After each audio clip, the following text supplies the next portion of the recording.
al Congreso de los Estados Unidos. Por supuesto, ahí todo lo que tenía que ver con las tarifas, como se dice en Estados Unidos, que básicamente son los aranceles a las importaciones que vienen específicamente desde Canadá, desde China y también desde México. Las reacciones ante este discurso altisonante, vimos a los demócratas prácticamente sentados durante todo el discurso, mientras por supuesto los republicanos se levantaron más de una vez para aplaudir lo que decía el mandatario. Un discurso, Jennifer, que fue el más largo de la historia de un presidente de los Estados Unidos frente al Congreso de los Estados Unidos, en este caso de los congresistas, senadores, más de 1 hora con 30 minutos. Muchas mentiras, ¿no? Hay que decir, no solo las mentiras sobre el Canal de Panamá, no solo también en lo dicho sobre Zelensky, sobre la guerra en Ucrania, sino también sobre algunos datos que se iban publicando o que se iban mencionando a medida que los minutos iban pasando. Los demócratas poco podían hacer, más allá de que mostrar un cartelito en sus manos que decía si era falso o si era verdadero, o si había algún tipo de desinformación en cada una de las frases que lanzaba durante la noche del día de ayer el señor Donald Trump. Habló del Tren de Aragua, comparó el Tren de Aragua con ISIS, comparó el Tren de Aragua con la Mara Salvatrucha. Ambas pandillas fueron ingresadas a la lista de grupos terroristas. Habló de que Estados Unidos va a recuperar el Canal de Panamá y ya mencionó cómo BlackRock, el mayor accionista de Hutchinson Holdings, compra las operaciones de los 2 puertos que colindan con el Canal de Panamá. Habló de la carta que le envió Zelensky, ¿no? Pidiéndole básicamente perdón y casi que arrodillándose frente a él. Y frente a eso, Jennifer, hay una información que se conoce hace cuestión de minutos y tiene que ver con una posible reunión la semana que viene en Washington. Luego de lo dicho el día de ayer por el señor Donald Trump y de las palabras, tal vez de disculpas, que diera Zelensky, se conoce que la semana que viene estarían viajando al Salón Oval el señor Keir Starmer, el señor Emmanuel Macron y el señor Volodymyr Zelensky. ¿Para qué? Para reunirse con Donald Trump y de alguna otra forma firmar ese pacto de minerales e incluso lograr ese cese al fuego. Las reacciones, Gonzalo, a ese discurso el más largo, ¿no?, que ha hecho un presidente en la historia, 1 hora 40 minutos, declarando guerra comercial contra sus vecinos y contra China, y obviamente eso ya genera respuestas. Ayer había respuestas y vamos a recordarlas, pero creo que la más importante que hemos visto desde que se dio ese discurso y que nos vaticina lo que va a pasar en términos comerciales y que nos va a afectar a todos en el mundo, tiene que ver con la respuesta que dio la Embajada de China en los Estados Unidos. Después del discurso del Estado de la Unión del mandatario, la Embajada China puso un trino que, Lucas, vamos a pedirle a nuestros compañeros de nuestro canal de YouTube de Blue Radio en vivo para que ustedes vean, quienes están conectados con nosotros a través de ese canal o a través de Ditu, lo que dice la Embajada China. Lo dice en inglés. Que de hecho repostea, Camila, un post del portavoz de la Cancillería de China. Es decir, es un pronunciamiento que viene directamente desde el Ministerio de Relaciones Exteriores de China. Lo repostea, como usted dice, la Embajada estadounidense de China en Estados Unidos. Y los chinos, entonces, esto es la embajada, pero es una directriz desde Cancillería en Beijing. Dice, si Estados Unidos realmente quiere resolver el problema del fentanilo, que fue lo que dijo el presidente Trump ayer en muchos momentos de su discurso, la cosa correcta para hacer sería consultarlo con China y tratarnos entre iguales, sentarnos a la mesa y ver cómo podemos solucionar el tema del fentanilo. Pero le dice China en este trino a Trump, si Estados Unidos lo que quiere es guerra, ya sea vía tarifas, vía intercambio comercial o cualquier otro tipo de guerra, pues nosotros, los chinos, estamos dispuestos a pelearlo hasta el final. Y este trino, a mí me parecen palabras mayores de los chinos, que son súper diplomáticos y medidos a la hora de decir cualquier palabra, porque Donald Trump dice de todo, y así como dice que Zelensky es un dictador, mañana dice que no. Los chinos, cuando dicen algo, Gonzalo, lo dicen de verdad y piensan cada coma y cada punto. Y que los chinos en este momento le estén diciendo a Trump, oiga, señor, si usted lo que quiere es guerra comercial, de tarifas o de la que sea, por ejemplo, hablando de Taiwán, nosotros estamos listos y nos vamos a ir hasta el fondo. Es lo que le están diciendo los chinos en este momento a los Estados Unidos con este trino que puso la embajada norteamericana hoy temprano. Es que justamente hay muchos que se preguntan en este momento, bueno, ¿cuál es el papel que está jugando China y Xi Jinping en medio de cada uno de los anuncios que va diciendo el señor Donald Trump? No solo con el tema comercial, Camila, sino también con el tema de Ucrania y las relaciones con Europa. Xi Jinping se ha mantenido, digamos, a la distancia, se ha mantenido expectante sobre cuál va a ser la reacción de Donald Trump frente a esos temas. La semana pasada le preguntaron a Donald Trump sobre Taiwán. Y él dijo, yo no tengo nada que hablar sobre Taiwán en este momento, de ese tema no voy a entrar a discutir ni hablar en este instante. Y recuerde que la semana pasada, también lo comentábamos, el presidente Donald Trump dijo, ya yo no le voy a llamar virus chino al COVID, porque eso es faltarle respeto a China. Y yo soy amigo de Xi Jinping. Lo he repetido una y otra vez. Eso sí, los chinos atacaron a Donald Trump en donde más le duele. Lo mencionábamos el día de ayer. Cuando Donald Trump anuncia ya, en definitiva, la entrada en vigencia de estos aranceles en contra de China, de México y Canadá, China responde y dice, perfecto, no pasa absolutamente nada. Nosotros, como el mayor importador de carne del planeta, le aplicamos un 15% de aranceles a esa carne que viene de los Estados Unidos. ¿Para qué, señor Trump? Para que a usted le duela en el votante fuerte, en el votante duro del centro de los Estados Unidos, que es el agricultor, que es el productor, que va a tener que pagar más por adentrar su producto en nuestro país.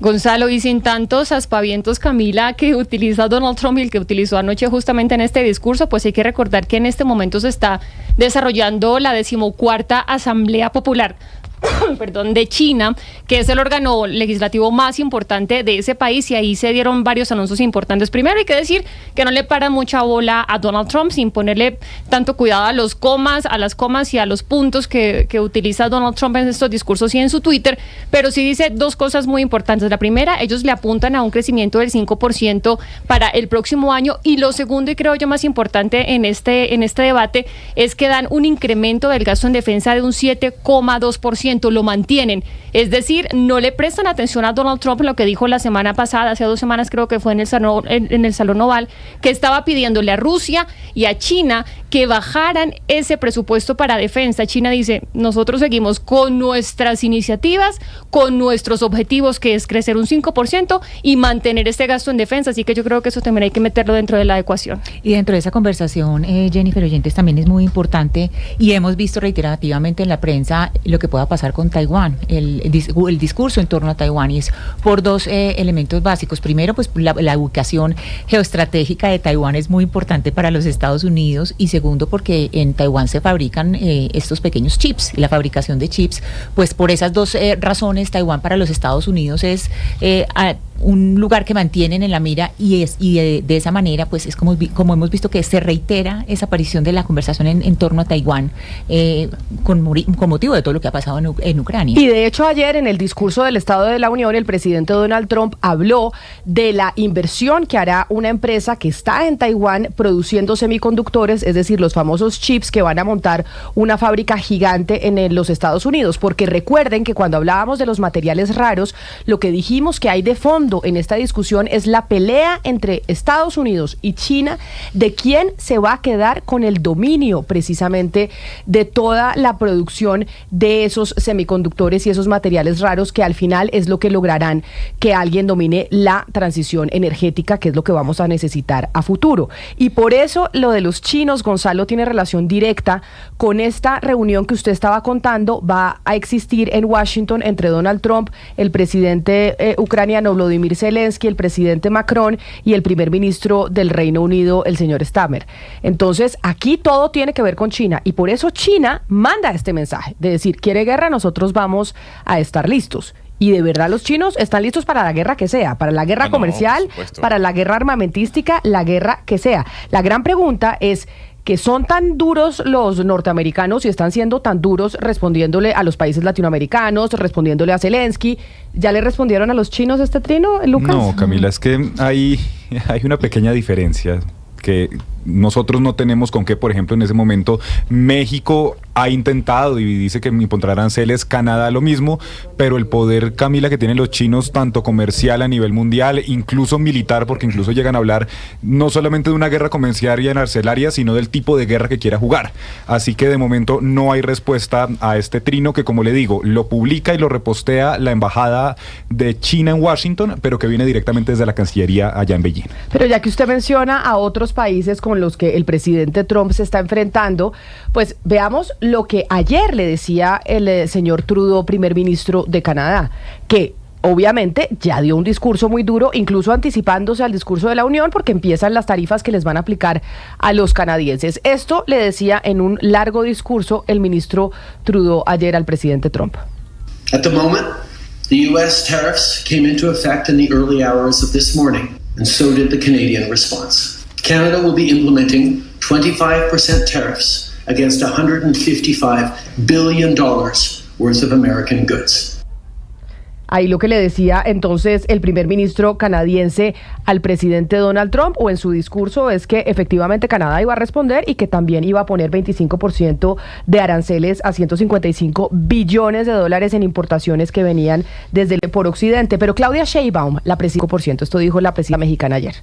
Pero la decisión unilateral que tome Estados Unidos afecta a las empresas nacionales y extranjeras que operan en nuestro país y afecta a nuestros pueblos. Por ello, hemos decidido responder con medidas arancelarias y no arancelarias que anunciaré en plaza pública el próximo domingo. Y esta reacción de Claudia Sheinbaum y también incluso de los productores de vehículos en los Estados Unidos, Gonzalo, ha hecho que ya, pues no Donald Trump directamente, sino funcionarios de su gobierno digan que van a tener una reunión con los productores de autopartes, ¿no? Porque pues digamos como que el negocio más afectado sería la producción de carros. Y entonces ahí están empezando a ceder un poco, o sea, como que Trump está jugando a que él habla muy duro para ver si forza la negociación, pero la cosa puede alivianarse un poco después en reuniones entre las partes. Pero fíjese bien que antes del discurso de la nación que diera ayer el señor Donald Trump, en horas de la tarde habló el secretario de Comercio, Camila. Y el secretario de Comercio dijo, hoy podemos hablar de aranceles, mañana tal vez no. De alguna u otra manera, ese tire y encoge de Donald Trump amenazando a Canadá y a México es lo que pone a tambalear al mercado. Ayer Honda anunciaba que iba a trasladar la fabricación de sus vehículos a los Estados Unidos para evitar el pago de aranceles. La pregunta es, esas reuniones que mencionó, o esa conversación que mencionó el día de ayer el secretario de Comercio antes del discurso de la nación, ¿se dará? Estados Unidos hablará con México, hablará con Canadá con respecto al tema de los aranceles. ¿Por qué? Porque Claudia Sheinbaum, en ese audio que usted acaba de anunciar, dijo, el domingo nos vemos en plaza pública. Se ha confirmado que Claudia Sheinbaum el domingo dará un discurso en el Zócalo, Camila, en el cual hablará de cuál será la respuesta de México directamente a estos anuncios arancelarios por parte de Donald Trump. No obstante, el día de mañana también se tiene confirmada una conversación entre la presidenta de México y el presidente de los Estados Unidos con respecto a este tema. La pregunta es, ¿quién habla con la verdad? ¿Donald Trump con la guerra arancelaria o el secretario de Comercio diciendo aquí un día podemos estar como al día siguiente no? Ahí están, entonces, y no solo esas reacciones, es que vamos haciendo un recuento de las reacciones mundiales que se dan a ese discurso y a esa guerra comercial que ha iniciado el presidente Donald Trump, y una que tiene que ver directamente con usted, Gonzalo, que yo sé que usted hizo un resumen empezando esta transmisión, pero el presidente de Panamá, donde usted se encuentra ubicado, José Raúl Mulino, pues dio una respuesta a esto que mencionó el presidente Donald Trump ayer en su discurso sobre el Canal de Panamá, en donde enfocan a Marco Rubio, el secretario de Estado, y de verdad la cara de Marco Rubio es de película. Vamos a mostrar la parte en donde Trump habla del Canal de Panamá y se ve a Marco Rubio reaccionar también. My administration will be reclaiming the Panama Canal, and we've already started doing it.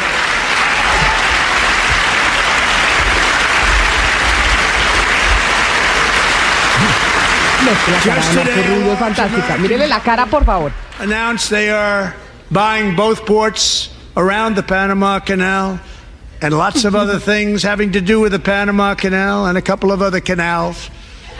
The Panama Canal was built by Americans for Americans, not for others. Camila insiste en que el canal de Panamá fue construido por estadounidenses, ojalá para estadounidenses, y vuelve a decir lo que Gonzalo ya nos ha dicho que no es cierto, y es que China tomó el control del canal. Pero además dice, vamos a reclamar el Canal de Panamá, o sea, va a ser nuestro nuevamente, y ahí enfocan a Marco Rubio, todo el salón, o no todo el salón, una parte, los republicanos, los que apoyan a Trump, se paran y aplauden, y a Marco Rubio no le da ni risa, porque Marco Rubio dice, porque él estuvo allá en el Canal de Panamá y en ningún momento eso se habló. Entonces el señor sabe el chicharrón que se le viene, y por eso el presidente de Panamá, Gonzalo, el señor Mulino, pues pone un trino en donde le dice al presidente Trump, porque yo creo que allá en Panamá ya están asustados. Usted me decía que no, pero es que yo sí creo que esto va en serio.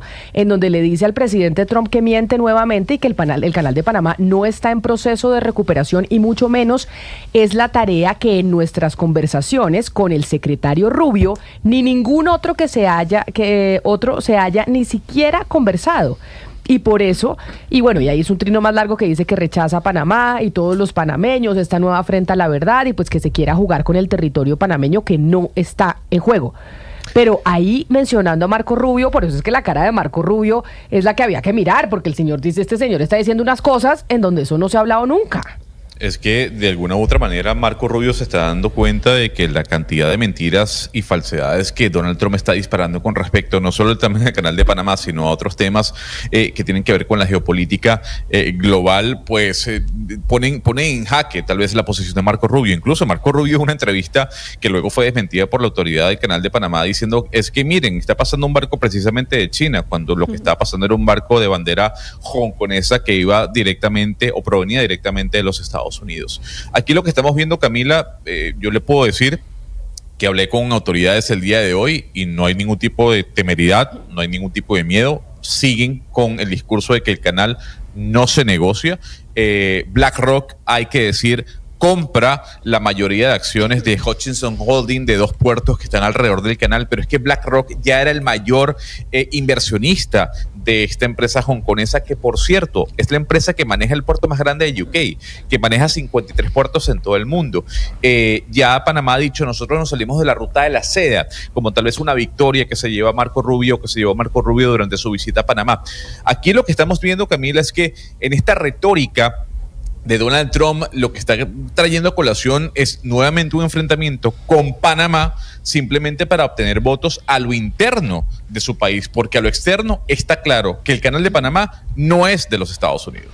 Pues las reacciones que empieza a tener el mundo frente a ese discurso que está pues mirando Donald Trump, precisamente es ese enfrentamiento y esa guerra con China por el manejo de los materiales raros. Muy interesante está entonces el mundo en estos momentos, y yo no sé los mercados, Sebastián, cómo están precisamente y cómo han reaccionado a esto que pasó ayer y las reacciones que hemos tenido hoy. No, hoy tranquilos, las bolsas de Estados Unidos, las de América Latina, que ayer sucedió algo muy extraño, faltando una hora y media ayer, todo el rojo que se vio en la mañana se recuperó en la tarde. Es más, algunas bolsas de América Latina que sufrieron mucho en la mañana, en la tarde terminaron positivas. A veces estas cosas son difíciles de comprender. No sé si lo que Gonzalo hablaba de que pronto el secretario de Comercio dijo que se podían revisar las cosas, pero muchos activos que ayer están en bastante rojo terminaron al alza, levemente al alza. Ok, o sea, pero no se tiene explicación de por qué, porque igual el discurso de la Unión pues fue bastante fuerte en términos de guerra comercial, porque además el propio presidente Trump dijo, nos va a doler, y si nos toca sacrificarnos un rato, nos vamos a sacrificar un rato, pero esto es para volver a ser América grande otra vez y un gran productor. Sí, no, acá la bolsa principal de Estados Unidos está pues levemente en verde, 0.68 arriba. Creo que por ahora, no sé si las palabras ya no empiezan a pesar tanto en los activos de Estados Unidos, Gonzalo. Hay 2 puntos, Sebastián. Número 1, lo dicho por el secretario de Comercio, Camila, antes del discurso de Donald Trump, dio una leve esperanza para los mercados. Eso lo dicen todos los analistas el día de hoy. Pero también hay otro factor importante, y es el anuncio de Alemania, Camila. Alemania anunció hace cuestión de minutos una inversión de $500 mil millones. $500 mil millones, no solo en gastos o inversión de infraestructura para el país, sino también en defensa. Esto de alguna u otra forma le ha dado, digamos, un leve optimismo a los mercados europeos y estadounidenses frente a lo que estamos viendo en este momento de esta guerra comercial entre los Estados Unidos, Europa y China. Digamos que estas dos posiciones, tanto lo dicho por el secretario de Comercio como el anuncio de Alemania de una inversión mega millonaria de $500 mil millones en infraestructura, en defensa, han hecho que los mercados, como dice Sebastián, estén estables hasta el momento. Estamos en el 2025 y estamos viviendo una era en donde estamos siendo testigos de una rearme a nivel internacional. Eso lo decía Ursula von der Leyen hoy temprano, y es: Europa se está armando nuevamente hasta los dientes, China está diciendo que está lista con sus armas, Estados Unidos también. Entonces, increíblemente nos ha tocado ser testigos después de haber pasado una era en donde creíamos que era una era pacificadora para la historia de la humanidad después de la Segunda Guerra Mundial, en donde los países otra vez están armándose porque pues quieren tener herramientas para poder defenderse si hay algún tipo de intención expansionista, como se le ha visto a Vladimir Putin en Rusia. 10 de la mañana, 55 minutos, pero de las noticias internacionales me parece importante